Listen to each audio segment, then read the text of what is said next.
Zůstávám tady nebo tam. Jsem silná nebo slabá. Kam až před sebou unikám. Proč nerada se vstávám? Kudy mám jít, když nevím kam?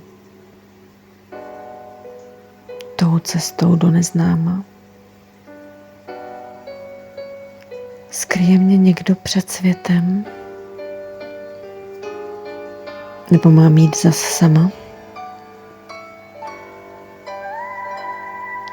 Kolik váží bolest duše? A lze duši pohladit? A když ztratím víru v sebe, co se potom bude dít?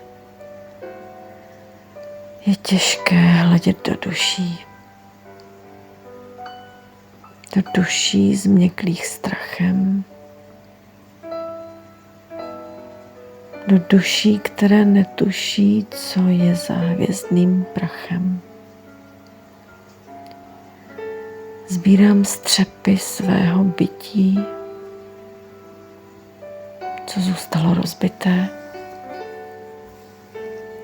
Jsem jen rybkou v něčích sítích, když ticho je hlasité. Moje cesty skládají se z bahna, písku, oblázků. Jen já vím, že na kraj světa vždycky půjdu pro lásku. Dny běží jako o závod. Už dávno nejsem princezna. Ptám se ohně, ptám se vod. Je někdo, kdo mě rozezná? Kdo rozezná zvuk chůze mé? Té chůze, co se odráží od duše mojí neměnné, od výloh hlučných pasáží. Sny, touhy a naděje.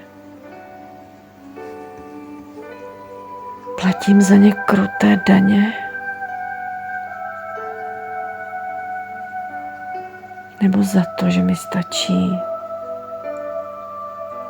teplo druhé teplé dlaně.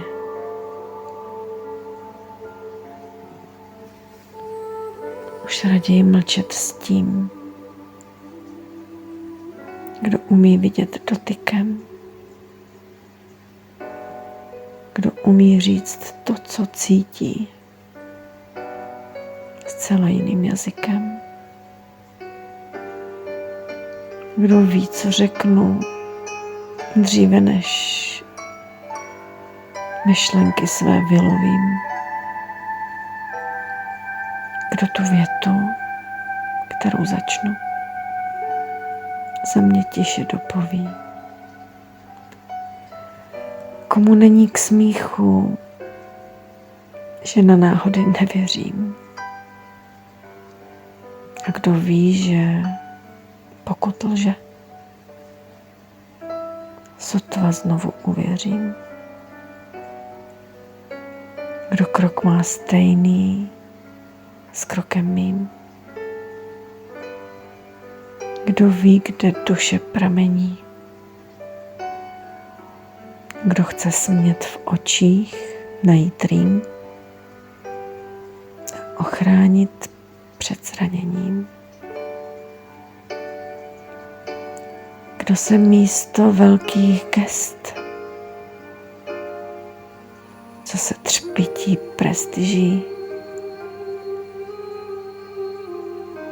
bude vplétat do mých cest a chtít se mi přiblížit.